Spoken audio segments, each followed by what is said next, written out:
And before we begin, if you would just put into the chat your name and where you're located, and if you're part of a Unitarian Universalist Buddhist group at your home congregation or somewhere in your area, please put that in the chat as well so we know where everyone's from. And while you're doing that, we'll introduce ourselves, those of us on the board of the Unitarian Universalist Buddhist Fellowship. I am Pamela Patton. I'm from All Souls in New York City, and I practice in the Tibetan tradition, and I'm very glad to be here with all of you. So, Judy.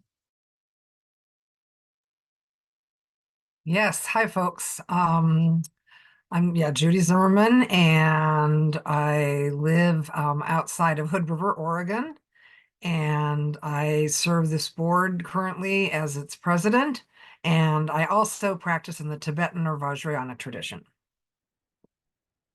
Terry. Good evening, folks. Good to see you all. My name is Terry Kinsey. My pronouns are he, him. I go to Unity Temple, Unitarian Universalist congregation here in Chicagoland. And I practice really secular Buddhism, but from Vipassana base. Thank you. Good to be with you. Florence.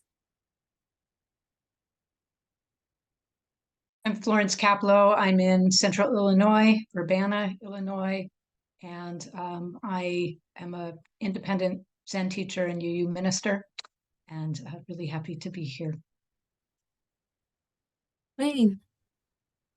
I'm Wayne Arneson. I practice Soto Zen Buddhism, and I sit with two sanghas. The home sangha is Clear Spring in Charlottesville, Virginia.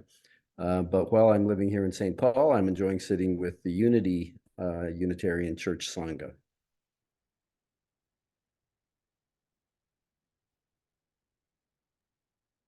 Eric.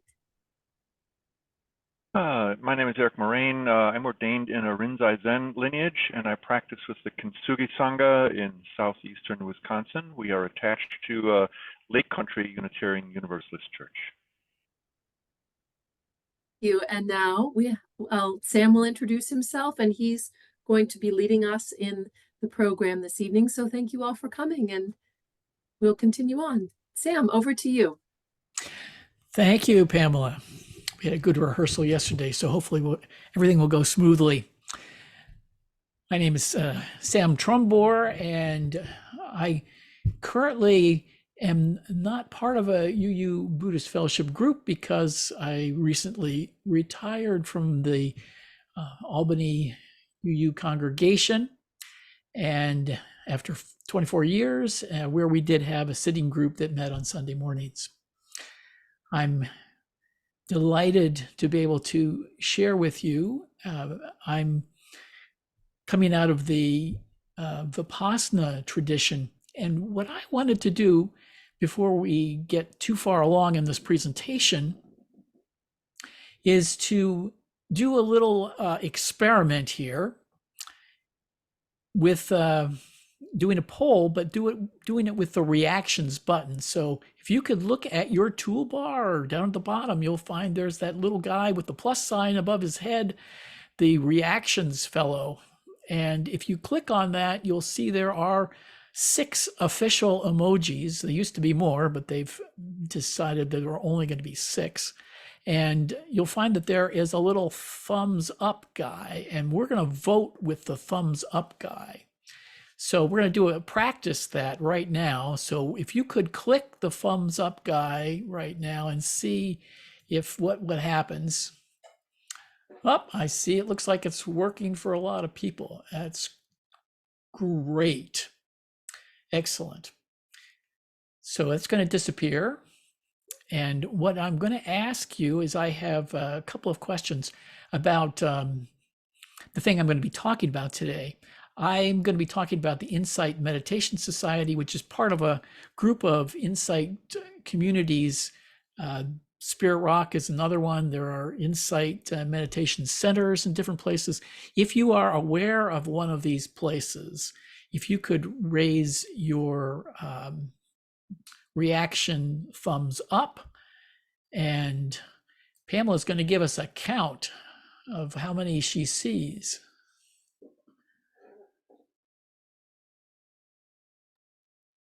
So we're seeing at this peak, I saw 34, Sam. Yeah, I think so. So good number of people are familiar with it. And of those people, how many are aware or practice in that tradition? Let me just, that'll be a second question, is just how many of you practice within that tradition?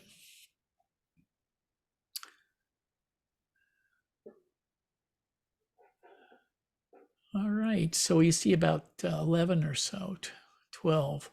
All right, good.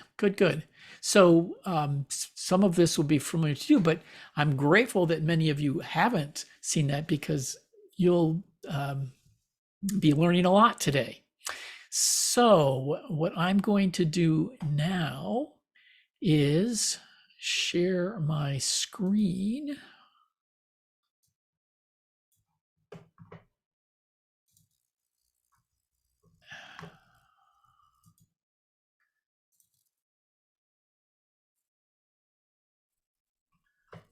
All right. Hopefully you're seeing my screen. And what I'm going to be talking about is I'm going to be reflecting on and talking about my insights from my 3-month meditation retreat at the Insight Meditation Society.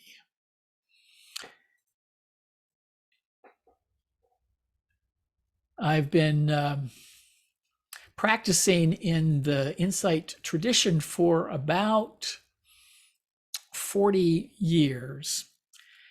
And I've done some shorter retreats, 10 days, the longest 2 weeks, but I've never had the time block to do a 3-month retreat.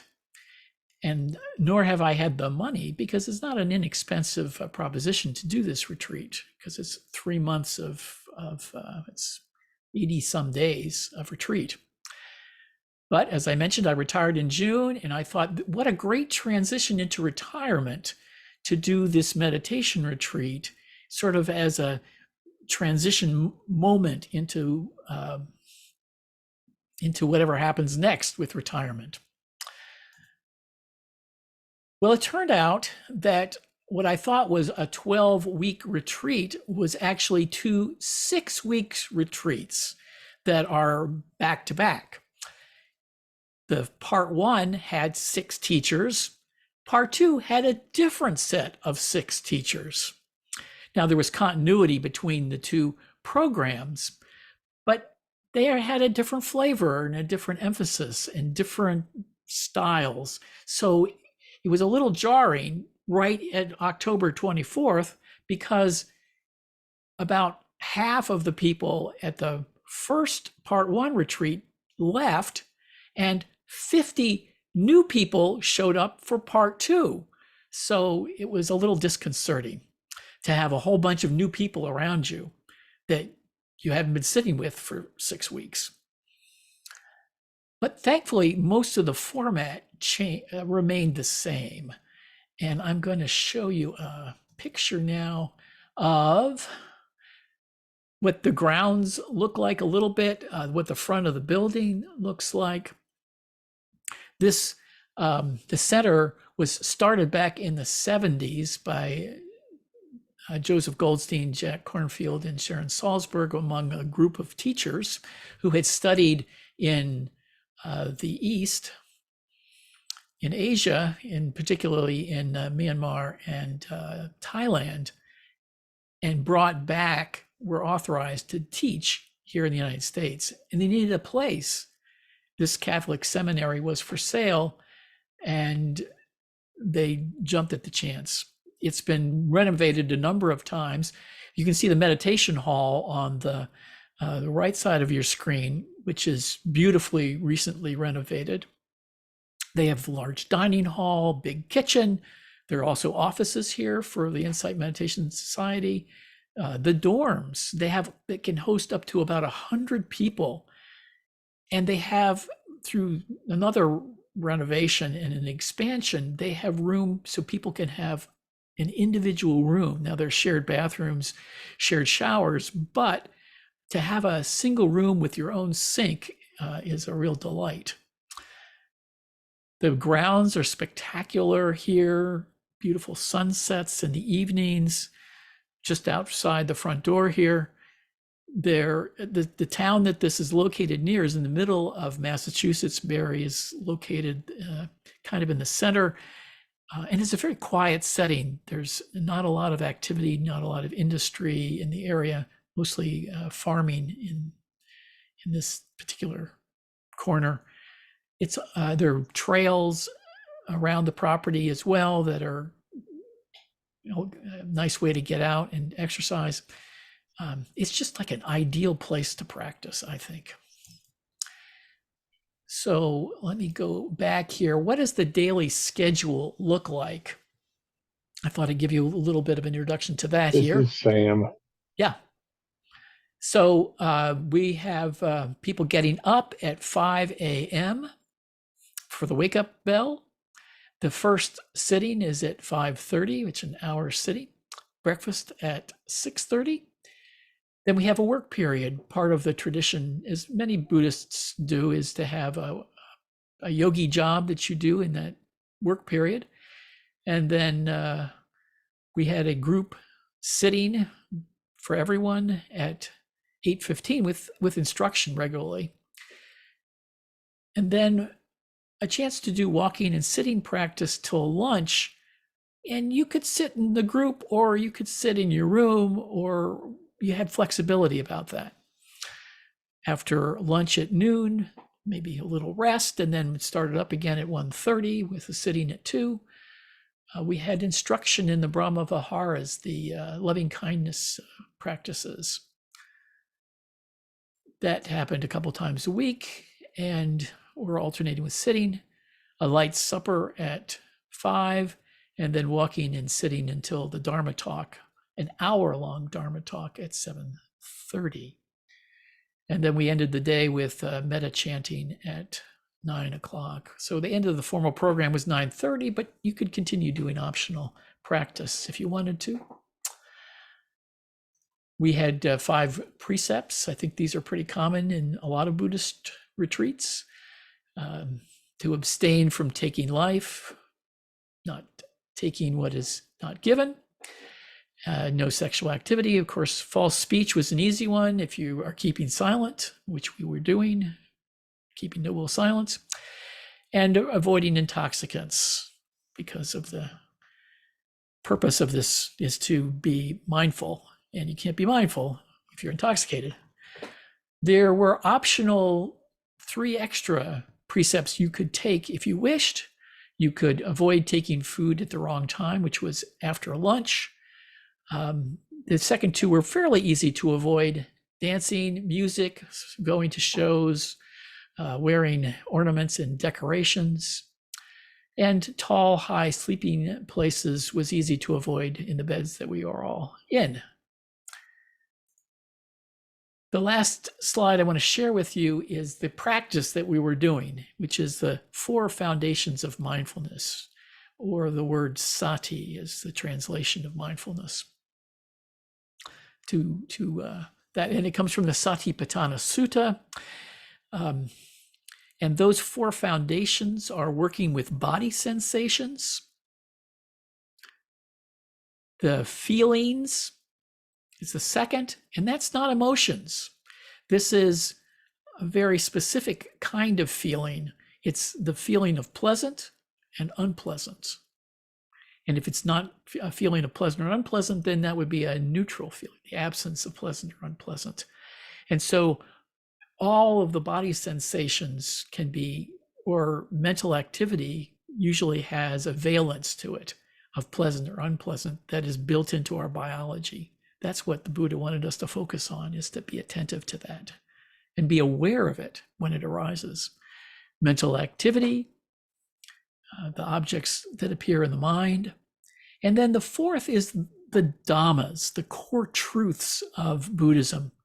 And I've got 5 of those listed that are commonly talked about in the Satipatthana Sutta. The 5 hindrances that make meditation difficult: craving, aversion, tiredness or sloth, torpor, some other words that are used, agitation and doubt. The 5 aggregates, or heaps of experience, how we experience the world mentally as material form, feeling, cognition, volition, or consciousness. The 6 sense spheres, fetters. The 7 awakening factors. Now, I like the fact that there are 2 awakening factors more than there are hindrances, which gives you a sense that there might be better advantage in the awakening factors than the hindrances. And those are mindfulness, investigation, energy, joy, tranquility, concentration or samadhi, and equanimity. And of course, the 4 noble truths. All right, well, I'm going to stop share here. And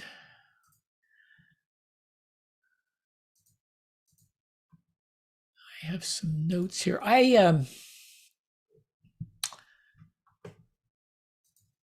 What I would like to share with you now are some of my reflections, insights. So I have a lot of them, but I figured, okay, I'm going to pick 4. So here are the 4 that I thought you'd like to maybe hear about and might be useful for you and give you something to chew on. The first have to do with reflections on the body. Most of us who've been on a retreat or a sesshin, some kind of a retreat, concentrated meditation experience, will know that it is stressful to sit still and do slow walking or kinhin, or the different kinds of ways, lying down or standing, the 4 ways that you can, postures you can meditate in. And that intensification that happens with doing this kind of focused practice is often that the body complains a lot. There's aches and pains. But over the period of time, the first couple of weeks, typically, there's a release that happens as you begin to be accustomed to it, as there's a decrease in stimulation around you, the quiet with no one speaking, no conversation, and just not, there's a kind of a decrease in mental chatter too. When the mind begins to quiet, so does the body, which was quite good. I noticed that after about a couple of weeks, there were certain places that I had little knots and stuff like that eventually released. And I noticed that there was a tranquility in the body that continued throughout the retreat, which was really, really good. And I noticed that it also, to some degree, continued after the retreat. There was a kind of a body integration and healing that happened through the longer meditation practice than I had usually had. But I did have a struggle, and that was with digestion. I noticed that I had increased sensitivity in my intestinal tract, and I was eating some different foods than I usually eat, and they were being prepared with different spices than I usually eat. I unfortunately have a long history of digestive problems that started in my teenage years, and I tend to be very sensitive to different kinds of foods. I'm pretty careful about avoiding them, but there were some that were sneaking in that I wasn't aware of. So what I did was I was doing a lot of intestinal awareness, just meditating and being aware, just allowing my awareness to observe the intestinal process. And I was also eliminating foods that I thought might be new and different. What I discovered were that there were some foods that I did not know that I was sensitive to, and some things that I had been consuming that I thought I wasn't sensitive to, but I was. I was using these menthol cough drops to deal with congestion in my throat that were actually irritating my intestinal tract. I noticed that the peppermint tea I was using every day was also doing the same thing. So what I thought were medications to help me were actually harming me. As I eliminated foods, I found that there was some really good healing that happened that has thankfully continued after the meditation retreat. So that was a real good thing. Another thing that a second thing I want to share had to do with my expectations of what might happen on a long retreat. Again, longest retreat I had done was 2 weeks. And my experience in other retreats that I had done was that I would have this spurt of progress. My mind would get clearer, my body would calm down, and I figured, boy, if this happens in just 2 weeks, just imagine what can happen in 3 months. So I was expecting an acceleration of practice, going deeper, and in this intensity developing, where I had this just incredible sharpness in my mind. My mind would get quiet, pliable, really focused, and I would be on the fast track to experience directly Nibbana, the deathless. The deathless experiencing Nibbana has the side effect of being a stream entry experience, which is a higher level of practice, higher level attainment, and it also eliminates certain kinds of problems from your life and your practice. Well, instead, I've noticed that what really happened was that I adjusted to the routine of daily practice. And I made some kind of adjustments to sort of find that I got to this kind of practice plateau. And I noticed that I was beginning to get on this sitting roller coaster. I'd have a really pleasant, good sitting, and then a kind of a blah sitting, and then a sitting where my mind was just scattered all over the place, and I didn't know what was going on. It felt like my practice would fall apart. It would go up, and then it would go down. I felt like I was on this yo-yo with maybe a little bit of an upward trend. Joseph Goldstein did a lecture for us, doing some Q&A, and he talked about that after 50 years of his practice, he still has some ups and downs too, the same way. Well, this generated some doubt, some big doubt in my mind. Was this even an attainable goal? I mean, 50 years and he's still having some of these problems. Am I capable of this? Or maybe I was getting some false advertising that a long retreat would be able to, or maybe it was just my imagination. I don't know.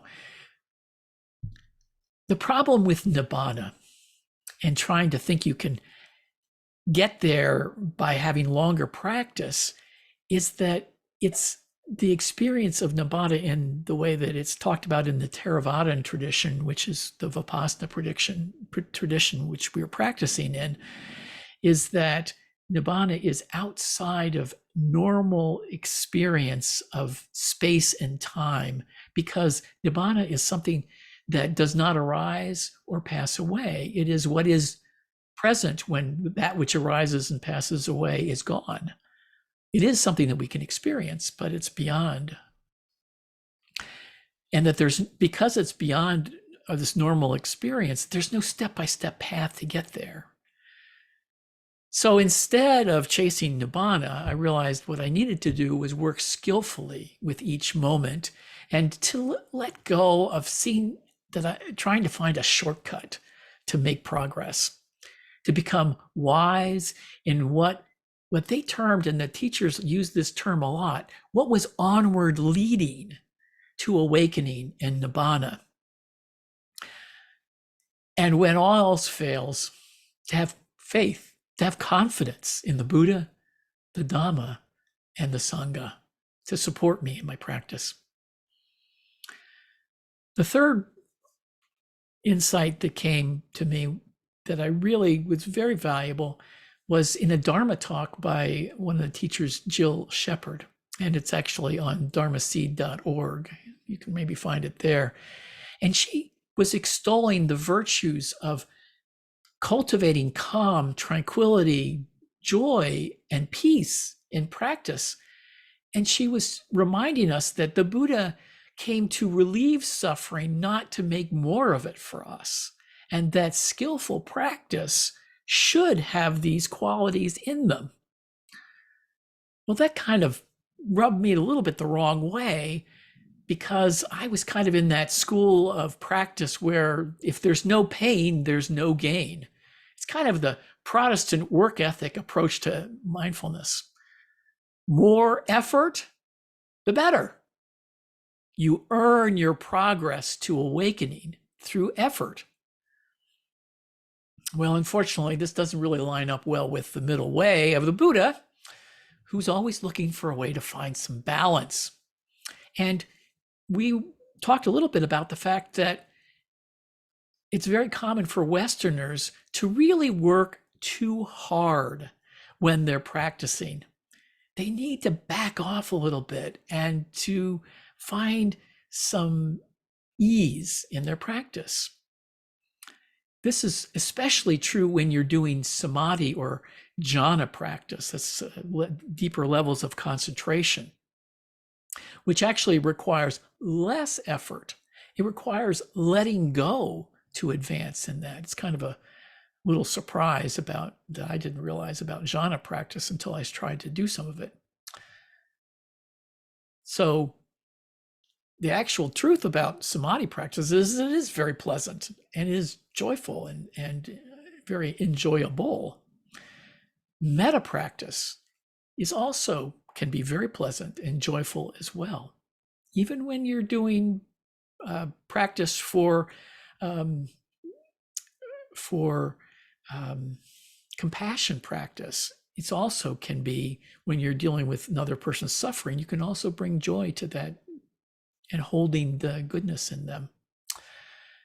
So in those onward leading practices, using this measurement of calm, tranquility, joy, and peace can be helpful. Finding the balance, of course, is the key. And the last one I'm going to mention today is sati mindfulness discovery that happened for me. One monk who was there, Bhante Buddha Rakita, did a Dharma talk where he did sort of an explanation of the Satipatthana Sutta in an hour, tried to cover the whole thing, which is a little difficult. But one of the things he did was to define mindfulness. Now, sati is one of the main pillars of practice, but the word mindfulness doesn't fully capture it. Another translation of sati is to remember, but it also has this quality of recognition of the wholesome and unwholesome qualities of the moment and mental activity and connection. There's some alternate translation, lucid awareness of the present happenings, knowing, one of the ones I like to use. Well, what Bhante suggested was that the word contact was crucial to a component of sati to include. And I was noticed in reflecting on this, that meeting the arising of experience at the sense door, that's contact in the Buddhist understanding of mental formation and how the process of the mind works. Contact is like the front door. When you experience an incoming sensation, contact is your first sense of it. And that is a non-conceptual experience. It's a direct experience. So that a helpful way to come back to moment experience is with this visceral awareness of contact. One of the other teachers, Greg Scharf, at the first retreat, the first part, he talked about one of the problems with mindfulness practice is mindfulness happens in little discrete moments, and there's a little bit of gaps between them. So you'll have a moment of mindfulness, and then another moment of mindfulness, and then another. And he would talk about them using his hand. So you'd have a moment of mindfulness, moment of mindfulness, moment of mindfulness, like that. But there's these gaps. And he said that one of the things that you're doing in your practice is you're trying to close those gaps, bringing them together. So you're trying to create a flow of mindfulness, of sati, that's continuous, and that really deepens and intensifies the practice. And I was realizing that this contact concept would be very helpful to try to do this. What I was thinking of was an onward leading insight that was quite helpful in my practice. Well, I can see I'm running out of time, so I have a few concluding words here. My father, who's 92, soon to be 93, has been in fairly ill health, and I was tracking that very peripherally during the retreat. And I found out that he was having a significant health crisis and he might die. And so I felt that it was important for me to leave the retreat a little early. I left 3 weeks early. And that was kind of disturbing because I really wanted to meet some of the other people. Here you're sitting with people for 9 weeks and all you do is just see them, and we like to maybe know who they are. Thankfully, he did recover, and he's actually doing better than he was back then. So he does have a fairly terminal disease, but he's in a stable place right now. So I'm grateful for that. So at the conclusion of this time, as I reflect back on this 9 weeks, I'm full of appreciation. I experienced greater stillness than I've ever experienced. I did some subtler practice than I've ever practiced, and I had a chance to do some jhana practice and taste a little bit of the entry to the jhanas, to deeper concentration, to samadhi. What I didn't and couldn't do was to escape myself and the habits that I've developed over a lifetime. I was able to calm some of them down and get some relief on occasion and let go a little more. And I did experience a significant amount of calm, peace, joy, and happiness. So it's a roller coaster ride, but definitely worth the trip, and would recommend it to anyone who's got the time and the resources to set aside for something like this. Oh, I'm so pleased that I could end right at 7:40. So we can go to the next part of our program, which is we're going to go to breakout groups, and Pamela's going to tell us about it. Thank you so much, Sam. I appreciate all your reflections, and I'm encouraged and inspired by what you did. So we're going to go to breakout rooms now. There'll be about 6 people in a breakout room, and you'll be there for 10 minutes, which isn't long. So we ask that you please try to make sure everybody has a chance to say something. The point is for you to meet each other and to see who else is here. You're from all over North America. So I think that is the scope of our geography here, but maybe it's even more widespread than that. I'm not sure. So that you'll be there for 10 minutes. And if you don't have your video on and you're able to turn it on, it's nice for you to see each other in a breakout room. So if that's possible, please do turn it on. And also, it's a lot to accomplish in 10 minutes. See if you can have somebody report back to just give a little summary to the rest of us in the larger group when we come back together. So if you can pick someone right away who just can give a quick recap of what you discussed. The topic is what Sam just talked about. Anything he covered, anything you'd like to react to with each other, or any questions that were generated by what he shared. We'd love to hear them when we come back into the main group. So in some cases, you'll have a Unitarian Universalist Buddhist Fellowship board member in your group, and some you won't. But so we'll see you there in the breakout rooms and look forward to seeing you in 10 minutes.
Welcome back, everyone. There are about 30 seconds left in the breakout rooms for those who didn't come back to Zoom back immediately, so they'll be back shortly. We took the alarming message very seriously. I did the same, Dale, and the rest of my group is still in there. And I'm I supposed to know better. I just want to offer a welcome to Leah, who just joined us on this Oh, Zoom call. I think so nice to Leah's, see you. yeah, I think Leah's been connecting and disconnecting. Maybe Okay. an internet thing. Yeah. Okay. Thanks, Eric. Yes, I'm Leah. I made it through most of the session and then my phone literally died. So I'm now sitting in a corner where there's an outlet at somebody else's house. Welcome back, my friend. Thank you. I only missed 10 minutes. All right, I think everybody is back from the breakout rooms, and we would love to hear from you all in the different rooms. If you appointed someone to just share a little bit about your conversation or a question, please go ahead. And, we were breakout one. I could start. Please, Wayne. Thank you. I forgot to ask somebody to summarize, and we ran out of time. So we had a chance to introduce ourselves, but just two people had a chance to offer some reflections. And I think a couple of us had been on longer retreats, and the question of how, what expectations to have was something that grabbed a couple of us. Sam noted the inability to actually have a chance to get to know the people in his retreat. That was something that one person had benefited from and was sorry Sam didn't get that chance. And another person commented about taking notes on the screen shared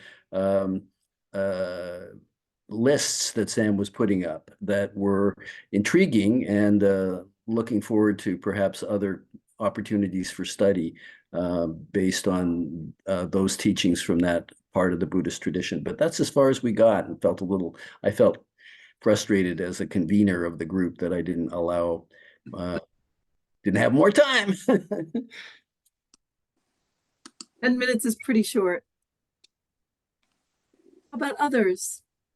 Please just raise your hand if you can. Great, Dale, go ahead. Okay, so our discussions, we were very busy introducing ourselves and talking a little bit about our general experience. But we pretty much all recognized some resonance between what Sam has said and bits and pieces of our own experience, even though none of us have been on any of the long, not even 1 week retreats that I remember. It just, but if you're willing to look for some of the things that he talked about in your own experience, it can be seen there. Yeah, thank you. Susie, make sure you unmute.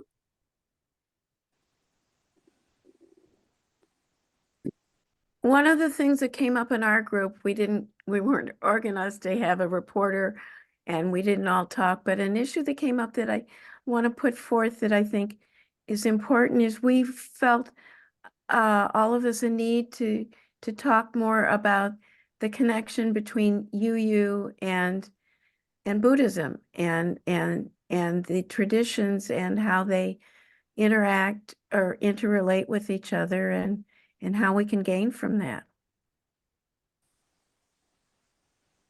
Thanks, Susie. Raise your hand if you'd like to say something. You can do it like this, or you can put it up the fancy way. Tina. Yeah, we didn't really settle on any one topic either. We introduced ourselves, and then we all thought the roller coaster sounded familiar in our experience, although also none of us had done long retreats. We talked quite a bit about jhana practice because one of us was experienced in that. And, you know, the idea of that it's really special to have a group where of UU Buddhist meeting came up, and that might be an interesting topic for a future discussion, combining the two traditions. Yeah, thank you. According to some of my fellow board members, there have been lots of sermons about that. So I hope that some of them, including Eric recently delivered one. And so we'll put that on our speaker series agenda, Tina. Thank you. Catherine Sengas. Tina leads a meditation for us every Sunday, and she's an excellent leader, and it gives us time to actually practice this. So thanks, Tina. Sorry, I didn't raise my hand. I'm still That's okay. trying to figure out the system. Don't worry. We're happy you said something, BJ. Thank you. Okay, thanks. Catherine Sengas. Hi, I was in group 10 and we spent the first 6 minutes introducing ourselves and talking about how, either what group we were in or how we connected to Buddhism, what our practice was right now. Some people are on Zoom, some people are in groups in their church. Some people are have moved and haven't really found the next thing, feeling a little bit drifting. And then we talked for the last 4 minutes about things, takeaways from how related to Sam's talk. So we did talk about the duration of the day, 6:30 to night, and the stamina required for that, especially for longer than just a 3-day thing or a week-long thing. And then managing our expectations about what a retreat's supposed to be like. The physical sensation aspect of it, people really related to that. And then there was a mention of that feeling of, Sam talked about his father's illness and, being able to leave, go off like that for an extended period of time and making the decision of how much you can disengage or not. So it was interesting, and we hoped that we could have a longer chance for more and deeper sharing. Thank you. Mariana.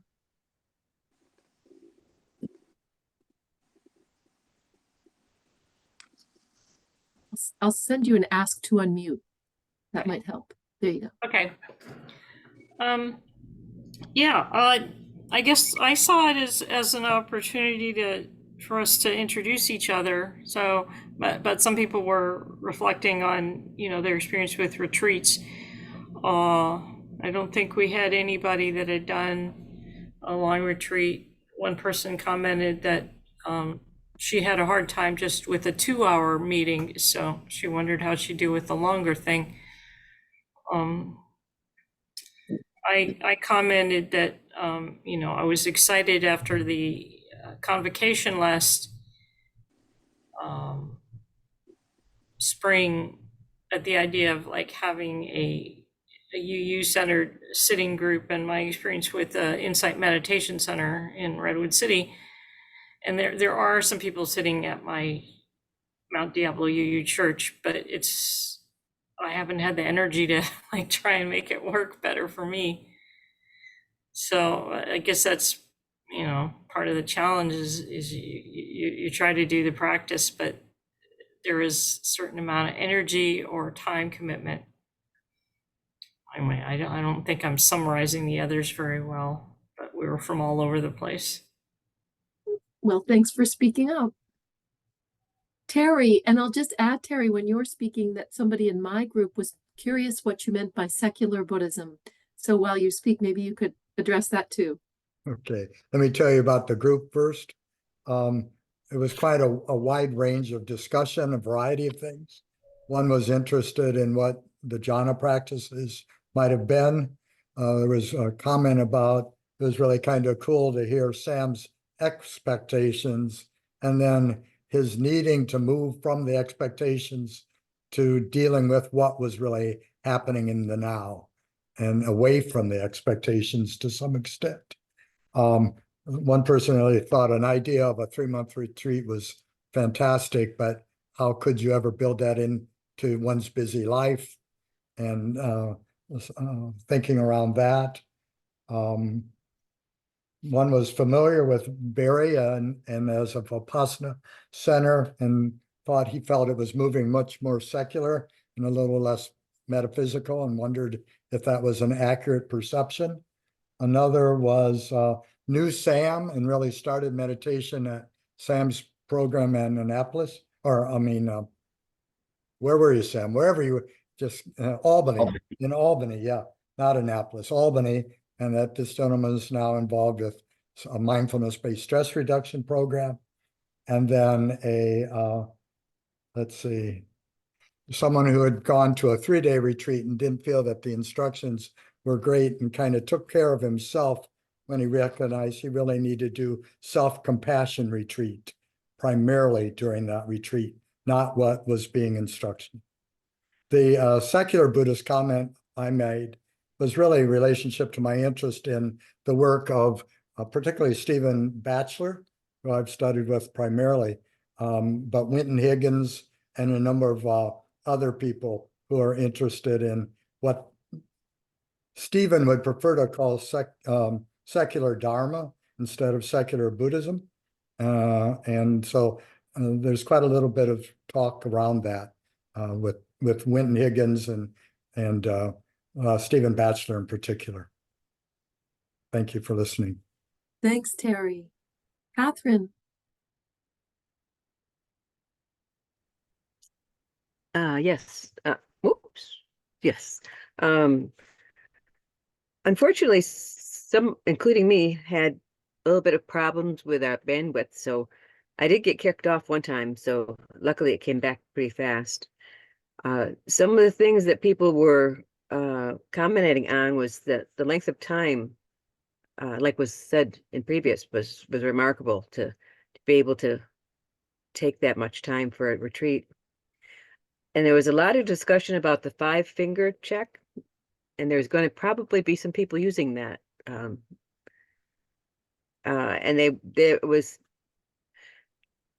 a bit of a hopefulness that the gaps will start to get a little bit smaller with them. There were people who mentioned the working harder experience that Reverend Sam mentioned. They related to that a lot, and they agreed that it was kind of difficult, and harder didn't work, so the calming thoughts were being worked on. And one person brought up a nice tip that was about if there's a thought or worry that keeps on sticking, to put it on the shelf until later, and that way they could continue being mindful. And nature seems to be a good place for a lot of people to be mindful, more mindful and very calming. Me being one of them. And people were kind of shy at first, so my notes were a little bit shorter because of it. And that's all. Thanks, Catherine. Do you want me to respond to a couple of things? Sure. I was just seeing, does anybody else, I couldn't tell if anyone else had a hand raised that didn't use the reaction. Alice yes, is here. Alice. Alice, go first. No, I just wanted to add, in our group, I was with Catherine's group. She took beautiful notes. But one other thing people had suggested, a few people stated that their environment sometimes helps with their meditation. And a few people said when they're out in nature, they tend to do a better job. Not like we're ranking anything, but they felt a little more confident. That's all. Thank you. Anyone else want to share before Sam responds? Checking if there are any other hands. Ken. Just briefly, I wanted to add that we did discuss that we would really like to have had some time where we could discuss the relationship between Buddhism and UU and how it is they're embracing each other. And just a little bit more about that, perhaps for another time. Thank you, Ken. Yeah, that's a very good point. Evidently widespread, and there are some people here very well equipped to do that. And obviously we'd like to hear from you all too, how you relate them. Any other hands? That might be a good place for me to respond, because sure. I find that the Insight Meditation Society approach, the people, the Spirit Rock, I think you find the same thing, that they have a very, I would say, a UU approach to Buddhism. in the way that they approach the practice. They are light on the ritual. There's a little bit of ritual, but not a lot. So there is also one of the things that I really appreciated is the commitment to diversity that was happening. You looked at all the variety of faces and backgrounds, and you can't maybe tell maybe from the pictures, the 12 pictures of the teachers, but we had people from different countries. We had people from different sexual orientations, different gender identities. We had a wide spectrum of people in front of us. And what was really thrilling was to hear the core teachings of Buddhism coming from everybody, that there wasn't, there was definitely some flavor to it, definitely some different emphasis, but that enriched the experience, I thought. So I just wanted to honor the commitment to diversity that the Insight Meditation Society and others, other communities in the Insight tradition are doing. In terms of another UU dimension, I think, is that the values that you find in the tradition and in the way it's practiced, there's a willingness for difference. There's a willingness for people to not all have to do it exactly the same way. Walking meditation, people do walking meditation in their format. If they want to do it inside, they want to do it outside, they want to sit in their rooms. So people were given a lot of freedom to adapt what we were doing to fit their style of practice. Now, you can get a little carried away by making it too much about me, and because really Buddhism is really trying to get beyond me. So, but at the same time, there's also this commitment to appreciating that we're not trying to mold everyone into the same kind of experience of practice. One of the great things about the Insight Meditation Society, talking about being out in nature, is that the natural setting there is delightful. And I found that I wanted to do walking meditation outside as much as I possibly could, because even when it was cold, it was wet, maybe even snowy, it was delightful to have that experience of being out in the world. And I found that my practice was much more present and I was able to practice more effectively sometimes when I was doing walking meditation than sometimes when I was sitting in the hall. What other things can I say?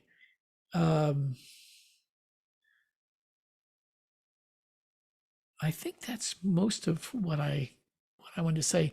Pamela, is there anything else you wanted to throw in there? No, thank you. I think it's duly noted that we'll focus one of these speaker series, or many really, on Unitarian Universalist Buddhist relationship. And I did want to say that on the website there, actually Eric can confirm this, but last I checked, there were quite a few sermons about the relationship between Unitarian Universalism and Buddhism. So I wanted to suggest that you all refer to the UUBF.org website for additional information about that. But here we'll address it as well. And I think, Sam, if you're finished commenting, maybe we'll turn it over to Judy. Yeah, that sounds good. Yeah, thank you. And just to put in a plug for the UU Buddhism Connection, Sam Trumbore here and our other board member, Wayne Arneson, are editors of Buddhist Voices in Unitarian Universalism. That's a book you can get from our UU bookstore that has, it's an anthology. So there's plenty in there to continue your exploration of the connection between these two wonderful traditions. Yes, we are going to gather again. We have another gathering scheduled for April 21st. That's a Sunday, and we'll do it in the same time window as we did today, at least on my time, 4 p.m. Pacific, 7 Eastern, and our central folks are in at 6, I think, Mountain 5, if I got that right. So mark your calendars for April 21st. I'll be joined by Pamela Patton, and we'll be looking at connections between Unitarian Universalism and Tibetan or Vajrayana Buddhism in that session. We also hope, as you're looking at your calendars, that you'll join us for our biennial convocation. Our next one is in April 2025. And the dates are the 10th through the 13th. There's a little bit about it at the website, and we'll be doing much more publicity about it later in the spring. Our lead teacher will be Lama Rod Owens. He is the author of a brand new book called The New Saints. He's also author of Love and Rage and co-author of Radical Dharma. And he'll be with us. He practices in a couple of different traditions. He had done the traditional 3-year retreat in the Tibetan tradition that authorizes him to be a Lama. He is also a recent graduate of Harvard Divinity School. He has a divinity degree now, and that's a UU affiliated school. So he kind of knows us by osmosis. So we're just blessed that he's joining us as our teacher in April of 2025, again, the 10th to the 13th. And that gathering place is going to be at the Bon Secours Center outside of Baltimore, Maryland. And if you're someone who is connected to UU in some way thank you, Wayne, in the Baltimore area, consider being part of our local support team. These convocations don't happen without folks from local UU congregations and Sangha groups coming together to help us make it happen. So think about that if you're in the Baltimore area. And on the 10th, as Wayne noted in the chat, the 10th is actually a Thursday, and the Bon Secours Center has allowed us to have that day set aside if you want to come early and do personal retreat. Lama Rod won't begin teaching until Friday night. We won't begin the convocation until we have worship on Friday night in 2025, not this coming year from now.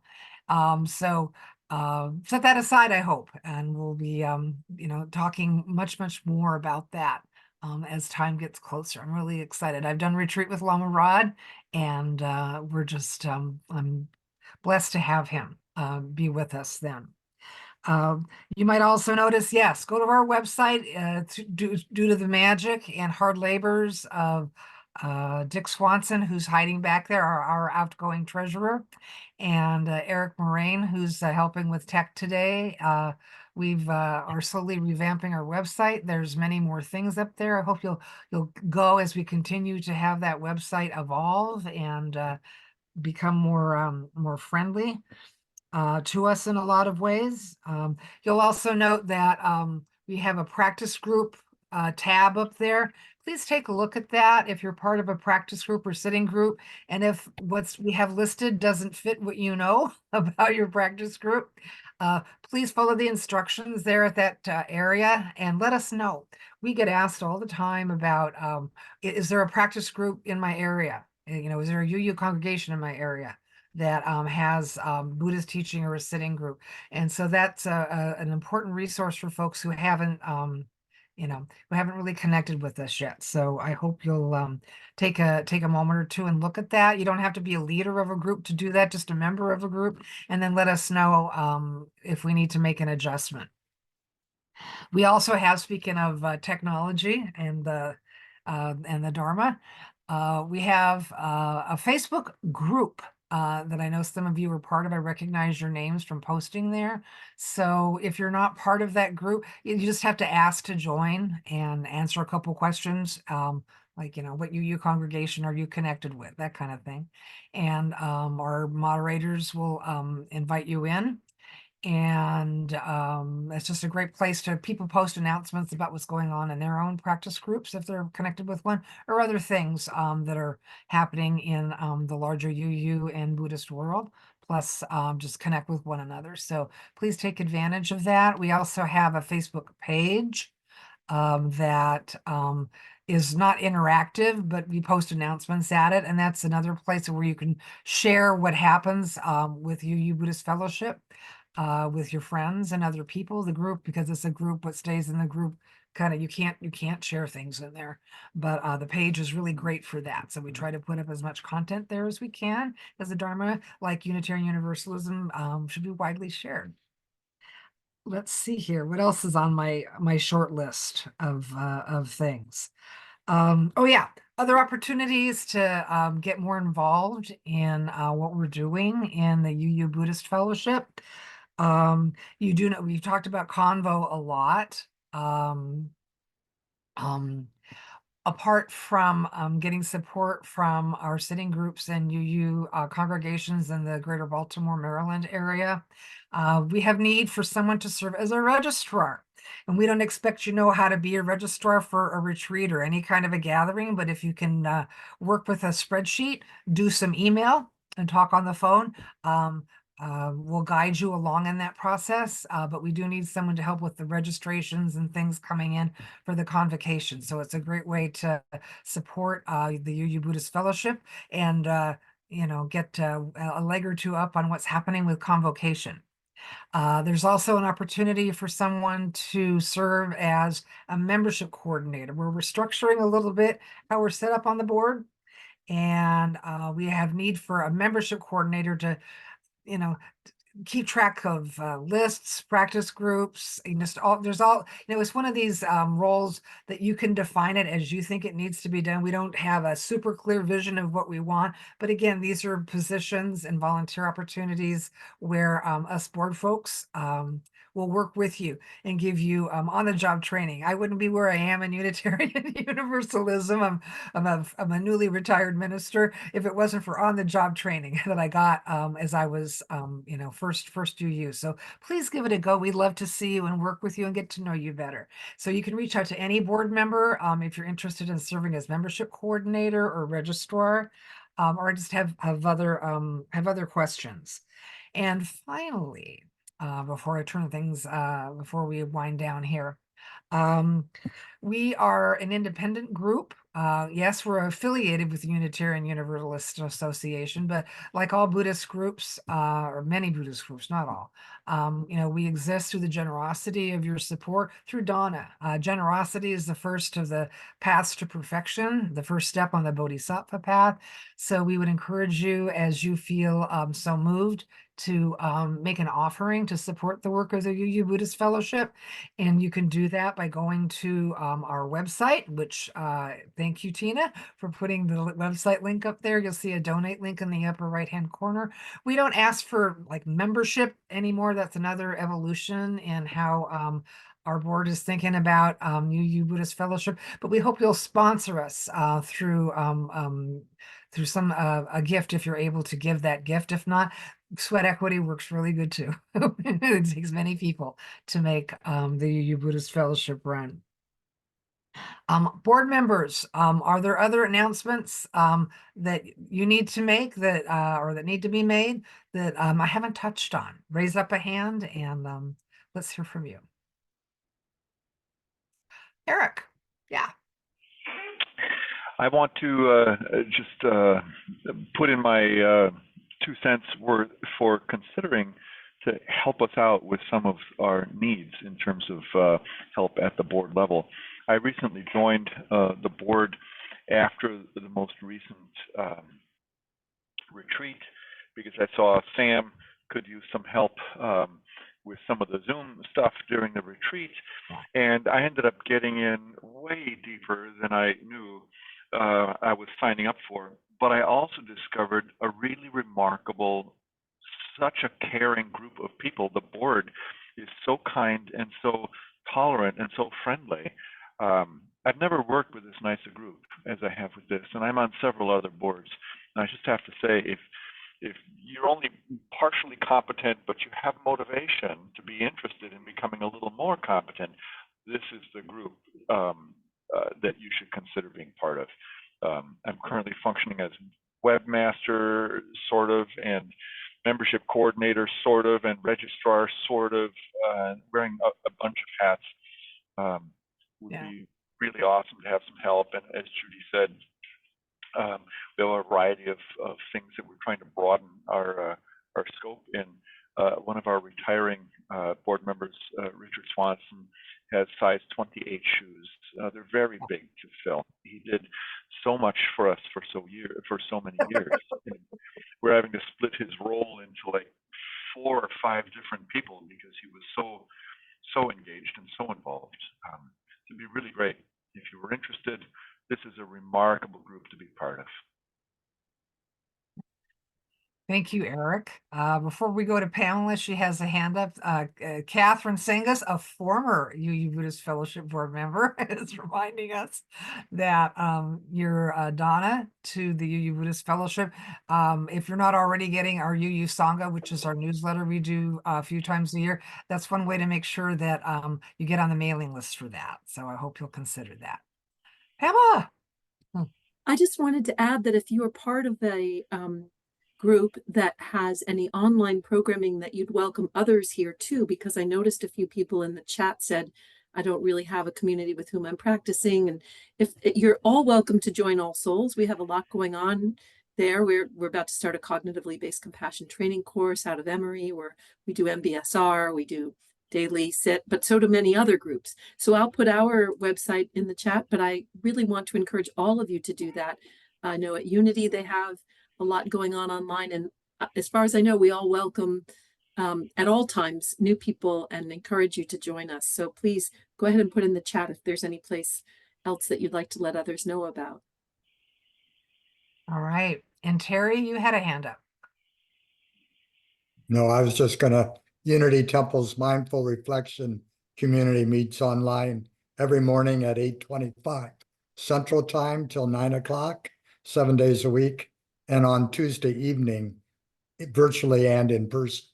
And I'll put it in the chat if you're interested in getting our newsletter. Great. Okay, and if I understand the readout on my screen here, there's one more board member that has a hand up, wants to share some business. Just wanted to mention that one of the things that we do is send our newsletter out to people in prison. We get a list from the CLF folks, and I think we send out several hundred. It's a large number. It's quite a task, but these folks in prison who are UU Buddhists really value this, and that's one of the more expensive propositions because you've got to send it first class, and it's an expensive mailing, but a lot of benefit comes from that. So just wanted to let you know something that many people don't know that we do.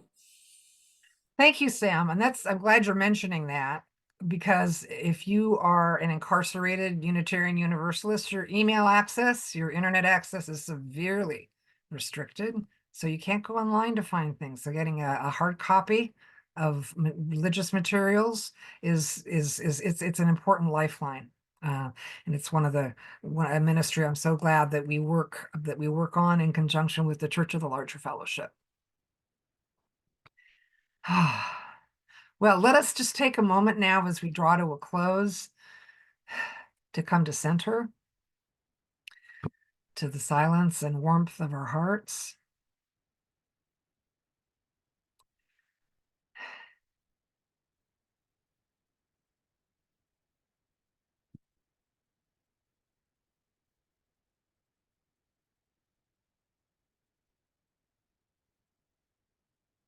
And let us join our hands in a posture of prayer and dedicate the merit of this gathering. May the merit of this gathering bring us closer to awakening, and in turn, enable us to be a benefit to all sentient beings and this earth that makes all life possible. Amen. Well, until we see each other next time in April, if not online beforehand in some other way. Wish you a blessed rest of your Sunday.